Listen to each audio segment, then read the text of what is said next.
Thanks, Dave. Well, Australian patients should no longer face shortages of life-saving medications under a new 5-year agreement between the federal government and drug companies. Pharmaceutical companies will be required to hold 4 to 6 months' worth of critical medicines onshore. And in another change, patient voices will feature more heavily when the Pharmaceutical Benefits Advisory Committee is deciding on subsidies for new medicines. Joining us now is Richard Vines from Rare Cancers Australia. Richard, how big a deal are these changes? Well, in prospect, they are fantastic, Gemma. We've for too long had industry and government arguing about the price of the life jacket while patients have been drowning. So it would be lovely to think that this will be the start of a complete revision of the way drugs are reimbursed and made available in this country, and that the patient voice will be paramount in that process. It's long overdue. Yeah, long overdue. So why have they been sidelined in the past? And tell us what we expect to hear from patients, a side that hasn't been heard.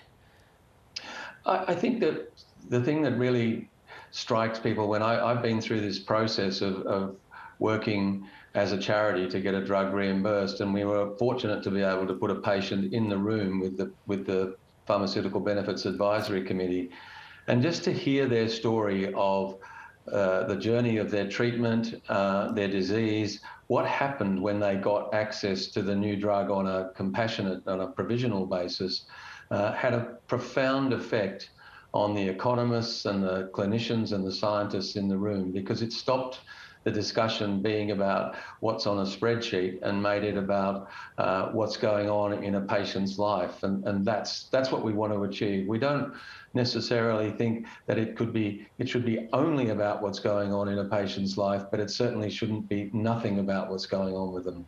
And these subsidies make a massive difference, don't they? Oh, absolutely. I mean, a conventional cancer therapy could be anything up to $10,000 a month or more, and that comes down to $40 a month if it's listed on the PBS. And the worst possible situation is where we know that a drug would work for a patient, but because the process has been so cumbersome and so protracted, the drug's not available, and people who've committed their life to paying taxes and being good citizens and paying for everybody else are suddenly finding themselves paying for their own treatment. It's simply not fair.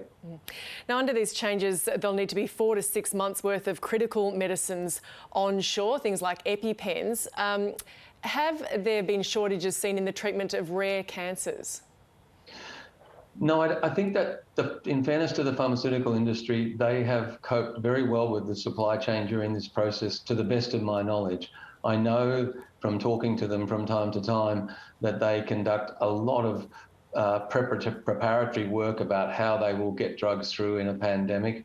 But I think the concept of actually locking this in and guaranteeing it, having seen what's possible, we might have got away with it this time, but let's be absolutely sure that we are ready and primed next time, and we've got supply. You know, as a simple example, we've seen the potential disruption of things through the South China Sea. Now, that's not where our drugs come from, but it does tell you how fragile international shipping can be. And likewise, Richard, these changes will see existing drugs known to be effective in treating other conditions repurposed. Will this be seen in the treatment of rare cancers? Yeah, this is almost, Gemma, this is almost the holy grail for rare cancers. Right now, there are drugs being used for common cancers such as melanoma or breast or lung that would have immediate application and immediate effect in rare cancer patients. Now, this is a commitment, as I understand it, to work together between government and industry to get this done. And I cannot stress enough how absolutely vital and important it is. It is exactly that situation that I opened with, where you can have a patient drowning and people are sitting there with the life jacket in their hands, but they're not throwing it in the water. And we have to stop that.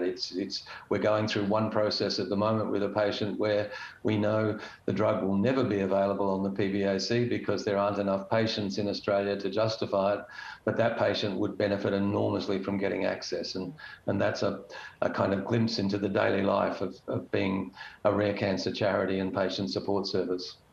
Richard Vines from Rare Cancers Australia, thanks so much for joining us. Thank you, Gemma.